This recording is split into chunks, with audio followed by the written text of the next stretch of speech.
Let's start. The project name is Recyclerview Search View. Let's see the project structure. Here we have the main activity, a model class, and an adapter class. And in the UI, we have activity_main XML, which is the layout of the main activity. And a row_item XML file, which defines the layout of the recycler view. In the menu folder, we have a toolbar_menu XML file. In this file, we have a menu item with a search icon. The action view class attribute is set to the search view widget, which makes this item act as a search view component. Let's see the UI. Here we have a toolbar and a recycler view. Let's see the code. The constraint layout is the root layout. This is the toolbar. And this is the recycler view. In the row_item XML file, we have a text view. Let's see the code. The constraint layout is the root layout. And this is the text view. Let's see the Java code now.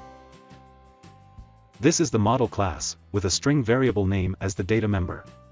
This name variable will be shown in each row of the recycler view. These are the imports. This is my adapter class. This class implements the filterable interface, which will help us to filter the recycler view according to the text input by the user in the search view. These are the data members, which have three kinds of lists. The array list is used to populate a recycler view with some data. The temp list is used as temporary storage for the array list, on which we can do manipulations, so that our original array list stays intact and clean. We will do all the operations on the temp list while the user types his input in the search view. And the third one is the filtered list, which contains the data from the recycler view, which matches with the user input from the search view. This is the constructor. In the onCreateViewHolder holder function, we inflate the row_item XML file, and pass that view into the viewHolder class. In the bindViewHolder holder function, we fetch the data from the model class, one by one, and show it in the text view. In the getItemCount function, we calculate the total number of rows in the recycler view. The getFilter function returns the filtered result from the recycler view which matches with the user input from the search view. This is the filter object. In the performFiltering function, we accept the user input from the search view as a parameter. This is the filter results object, which stores the final result of the filter operation. First, we check if the user input is empty or not. If the user input is empty, we copy the temp list into the final results as it is. If the user has input some text in the search view, then first we empty the filtered list to make sure that it is now clean from the previous filter operations. Then we loop through the temp list to check if any item from this temp list matches the text input by the user. If we get any such item, we put it in the filtered list.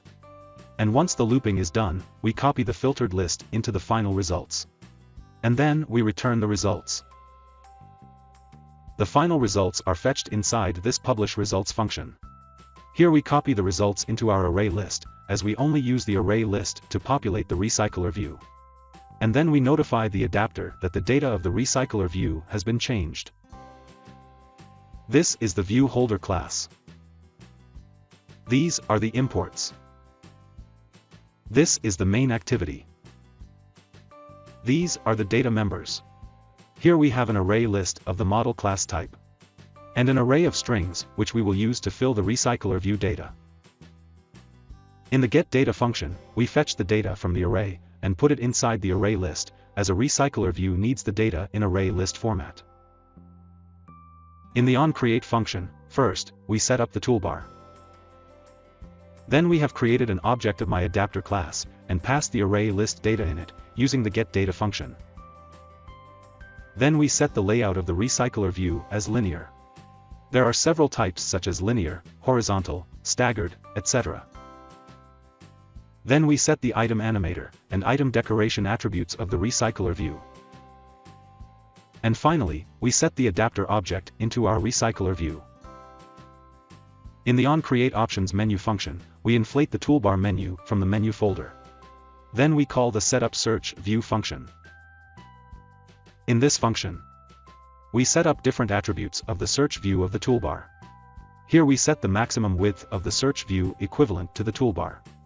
Then we set the search view hint text. Then we set the onQuery text listener of the search view. It has two functions, onQuery text submit and onQuery text change. In both the functions, we call the filter function of the Recyclerview adapter, which checks if the user input text from the search view matches with any item in our Recyclerview or not. And finally, in the onBackPressed function, we have written the code that closes the search view when the back button of the Android device is pressed. One last thing, to change the text color of the toolbar to white, write this code in the themes file. Let's run the app. As you can see, when I type a text in the search view, those items from the Recyclerview are filtered out which contain this text. And as I clear the text, all the items are populated again.